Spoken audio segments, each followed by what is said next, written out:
Heel. Any luck?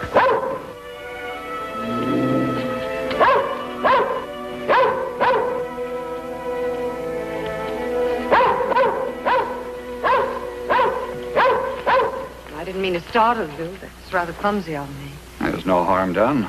She took our picture. Well, I consider that highly complimentary. Well, I couldn't resist it. The grouping was so perfect. Better give me that film, lady. Well, I can't very well do that without ruining the role. Well, of course, I'd be happy to send you a print. Well, you see, this is really a little embarrassing. At least to me it is. My wife thinks I'm away at a business conference, and, well, she couldn't understand that sometimes I have to get away to relax and think. Oh, well, she'll never see this. It's just a personal hobby of mine. One roll of film, more or less, won't matter, lady. If you don't mind, I think I'm the one to decide that. You're staying at Twin Peaks, aren't you? I believe I saw you at the lodge. You may have. In fact, you're in cabin number 8, Nancy Miller. I must confess, I asked the manager about you. I think I'd better be getting back. Oh, just a minute. You, sure you know the way? Yes, perfectly. Thank you. Well, perhaps we can have a drink together later. Well, I'm afraid not this evening. Tomorrow, if you'd like to stop by. Yes, I would, very much.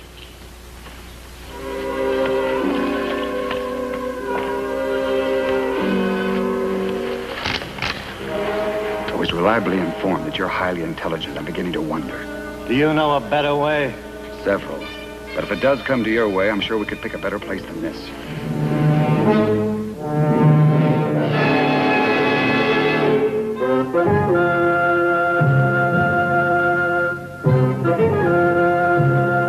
And now, Instant Maxwell House Coffee, the amazing coffee discovery in the jar with the stars on top, presents Richard Diamond, Private Detective. Starring David Jansen.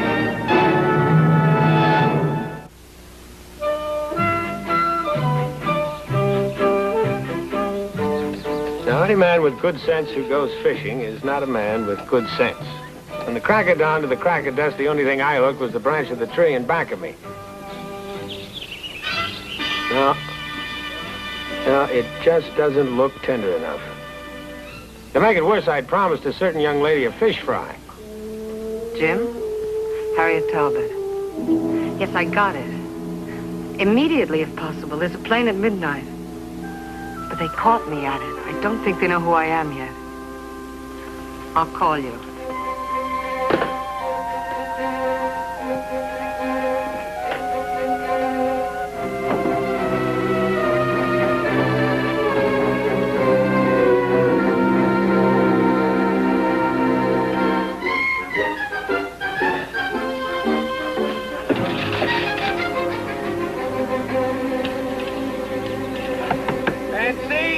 Who is it? It's me, Diamond. Just a minute.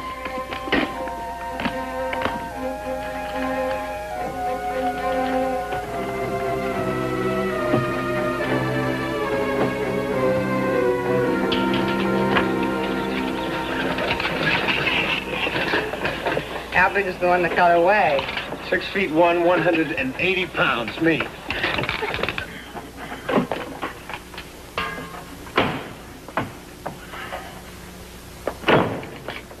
Are you locking me in or someone else out?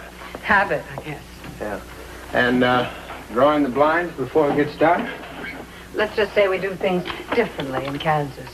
Yeah, well, I was, only trying to make conversation. I improve after sundown in the first martini. If you don't mind, I've got several things to do. Yeah, well, all right. I'll see you in 45 minutes after I change into my human being clothes. I'm sorry, but I'm very tired. Well, hey, we had a date tonight, remember? I thought we'd have a commercial fish fry at that little roadhouse down the way. Frankly, I'd forgotten. Can I take a rain check? Honey. No rain. Look, I really don't feel like playing.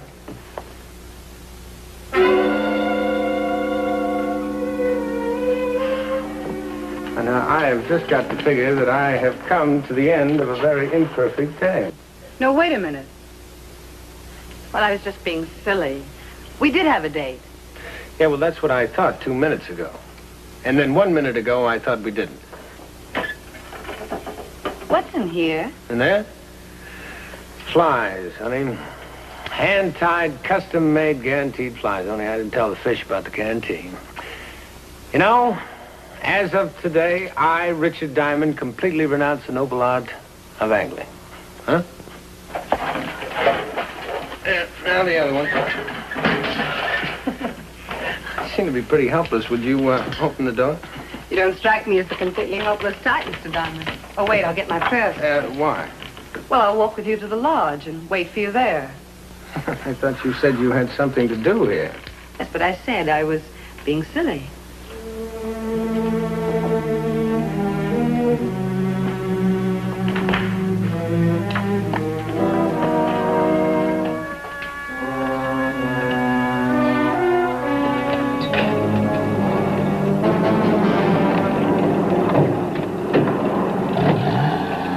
I've seen that Jeep around here before. Neither have I.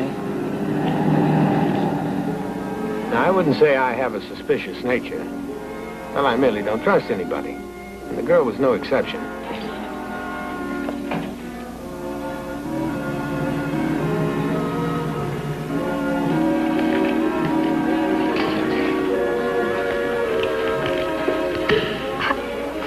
Scared? No, of course not. Well, something had. You seem to enjoy prying into my character, Mr. Diamond. Well, now, you've got to admit it's fascinating. When I met you 3 days ago, you mentioned that you lived in Montana. Now today, you live in Kansas City. That takes character. I was just using Kansas as a figure of speech. There are a few things more obvious than damsels in distress. I thought maybe I could help. I'm not in distress. That is another thing about damsels in distress. They never admit it. I'd much rather be plied with champagne and philosophy, Mr. Diamond. Well, Miss Miller, how nice seeing you again. I don't believe we've met. My name is Adams. Oh, well, Richard Diamond, how are you? How do you do? Won't you join? I'm sure Mr. Adams would rather rejoin his friend. No, as a matter of fact, I'm quite alone. I would like a moment of your time, if I may, please, Miss Miller. Oh, well, if this is personal, I'll take this to the bar. Oh, no, I'm sure it's nothing personal. Well, not exactly, that is. You see, I was in the woods this afternoon and happened to run across another hunter. Miss Miller saw fit to record the event for posterity. Well, I explained to Mr. Adams that candid photography is my hobby. Yes, and as I understand, quite an expensive hobby. Miss Miller, I'll give you $50 for that roll of film. It's a hobby I should look into. I told you, I'll send you a print. Perhaps I'm not making myself sufficiently clear. Hobby people have a penchant for entering contests, Mr. Diamond. A friend of mine a few years ago on a hunting trip took several pictures, and they all ended up in a color layout and outdoor living. I'm not that good. Well, let's say then that my peace of mind is worth $100 to me. Oh, you know, these prices get out, you're going to be the most photographed man in Twin Peaks. I think we can dispense with your little pleasantries, Diamond. I do not enjoy being bought, Mr. Adams, or bullied. Perhaps you can make her see reason. Hold out for 200. I'm sorry you're taking this thing as some sort of a jest. I only think you're being very unreasonable. Yes, perhaps I am. Well, I would appreciate your restricting that photograph to your private collection, Miss Miller. Now, would you two excuse me, please? Yeah, see you around. Well, so that's what it's all about, huh? All right, I admit something's bothering me, but it's certainly not that silly picture. Now, if you don't mind, I'd like to go home. No, we still have some champagne left. Please?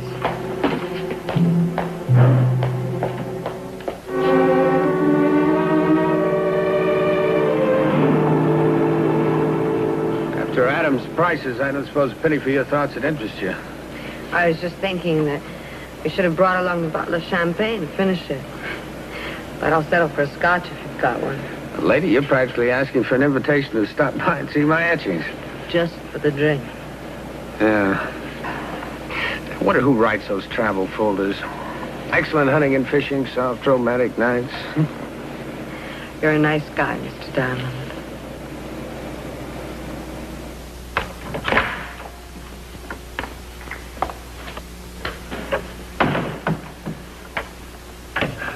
Well, it's not much, but, well, let's face it, it isn't much. I'll get the drinks.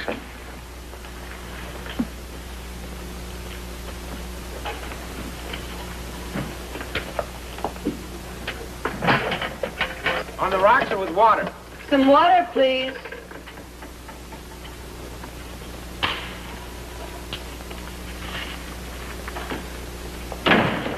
There you go. There's no law that says we can't pretend it's champagne. Well, I could giggle, say it tickles my nose. Unless you want to disillusion me completely. I'm afraid I'm going to have to do just that. Yeah, well, go ahead. You've lost me already this evening. Well, there's a certain man in my life, and we had a fight. I came here to get away. But I've got to go back and straighten things out. End of story. Well, that's a nice, safe story. You sure you didn't leave out the twist? A little one.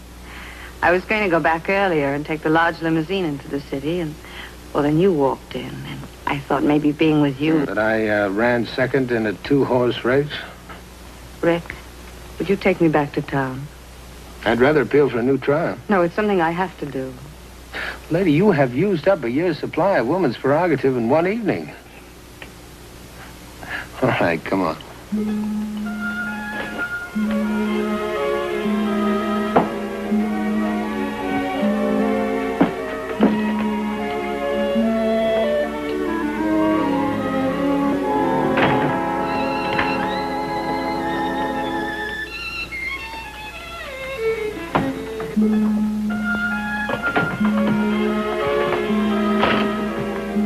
Well, I'm packed. Almost.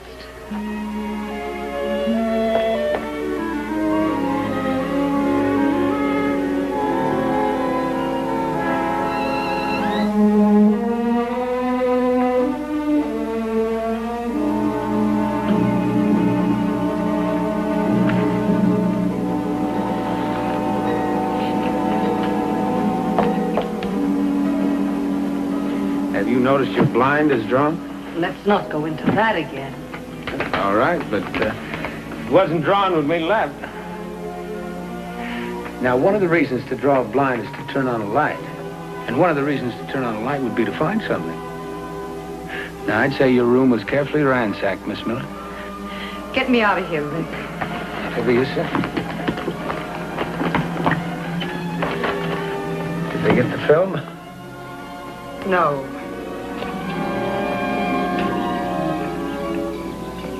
Well, I knew I was in it now. My curiosity had pushed me past the point of no return. Curiosity and the color of her eyes and the way her nose turned up at the end.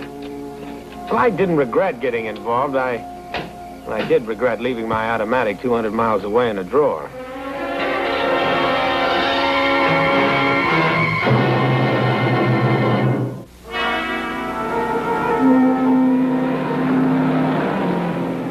All right, let's quit playing house, huh?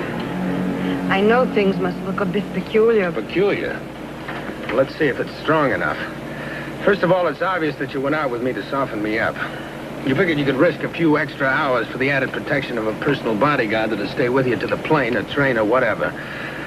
But what are you afraid of now?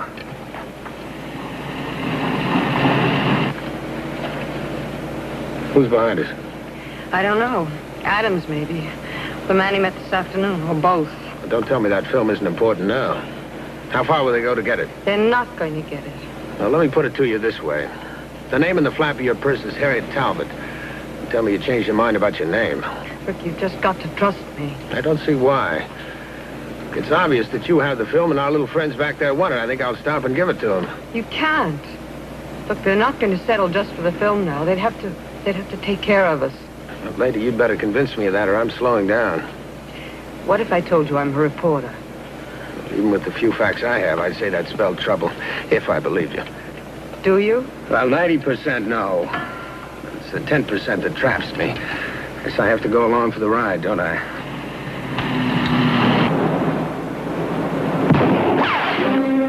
Rick, look. Yeah, I don't have to. Look, I hate to give you a chance to think up a lot of plausible details, but the road was here first. I better concentrate on it. Why did I have to listen to you? Now, how could I know she'd become involved with that Diamond character? This whole meet was a mistake. Even without the dame, I don't like your proposition. Well, I'm afraid you're going to have to like it. Remember, you spilled your whole organizational setup to me. If you're threatening me with a frame... Oh, no, I didn't mean that. I'm sure we can work out a compromise somehow. Slow down, will you? I can't get a beat on them. Get down. Did it hit? I don't know yet.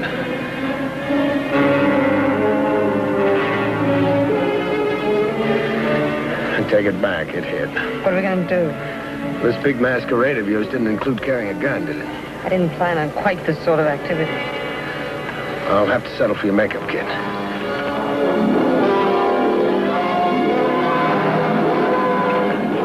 We lost them around that curve.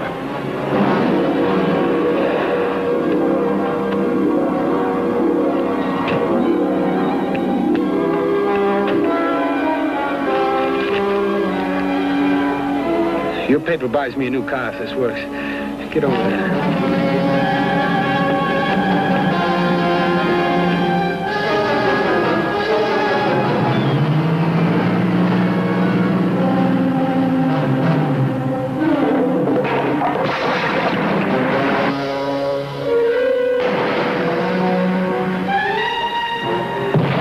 Let's not wait around and see if they took the hook.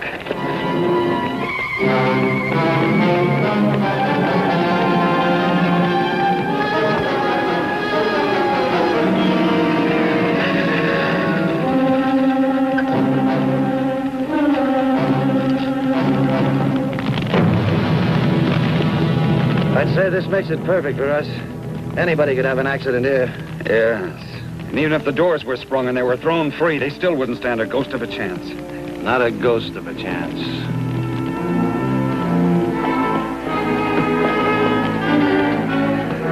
Can't we go back to the road? No. I know this cross-country routine is strictly for the Boy Scouts, but it's shorter and it's safer.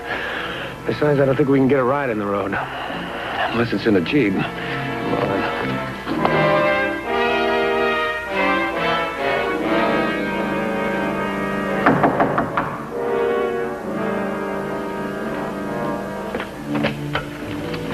Can I come in for a moment? Why, certainly, officer.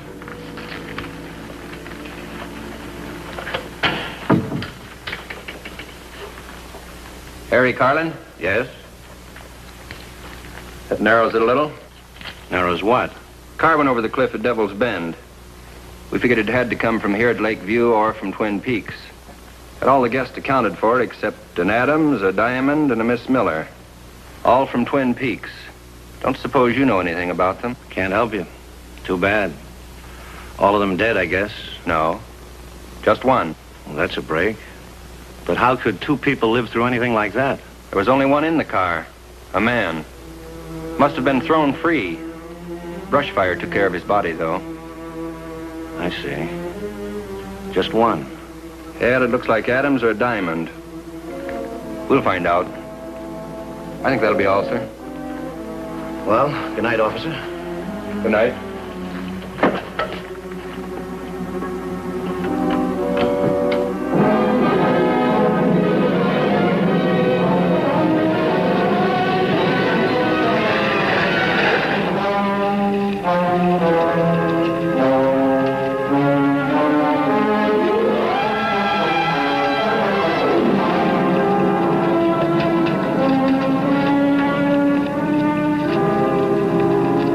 I didn't steal this shirt from Diamond just to wear, Mutt. Go find him.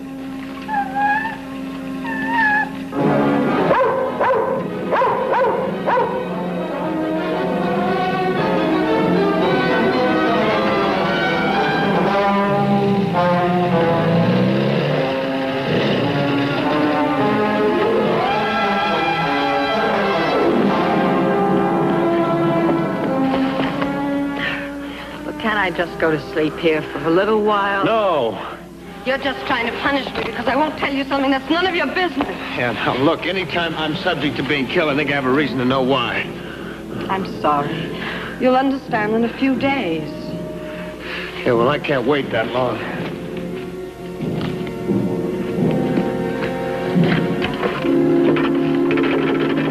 What are you you going to do? I'm trying to reach the fire station. Maybe they can reach the police. I want the police at Twin Peaks when we get back. No, Rick, please. That could ruin everything. I hope so. Obviously, you haven't recognized Adams yet. Obviously. George Allerton, political boss of the Alliance Machine in the Midwest. And his playmate? I don't know his name, but somebody would have recognized him from the photo. He's a boss, a political representative of a big crime syndicate. So 1 and 1 equals collusion, huh? It's been in the works a long time, and I've got a whole series of articles all set to prove it. But I needed this as proof. So I took a chance on a tip that Allerton had set up a secret meeting, and that's it. All this to fill a newspaper? Articles like this one have won the Pulitzer Prize. But if the local police... All right. You win another round on points. The phone is dead. Come on, let's hike. Oh, you're completely heartless. What a nice guy.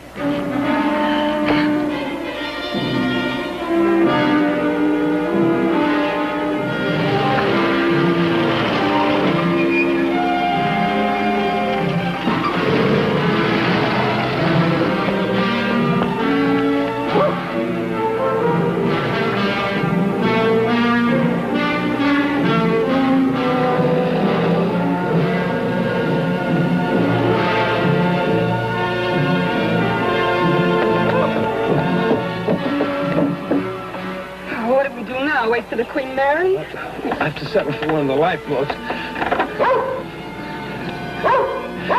Am I hearing things? The other man had a hunting dog. Well, that lets the boat out.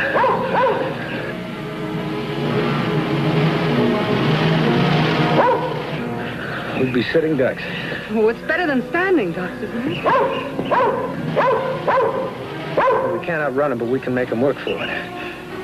I'll apologize later. Get under the pier.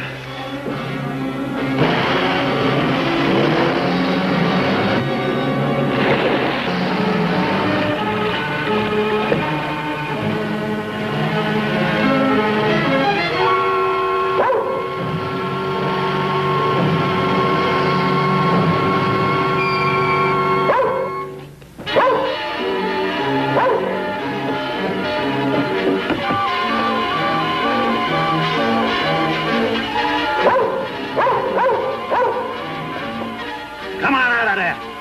You hear me? Come on out of there.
It wasn't worth it. I knew no story was worth that. Well, this is a fine time to tell me.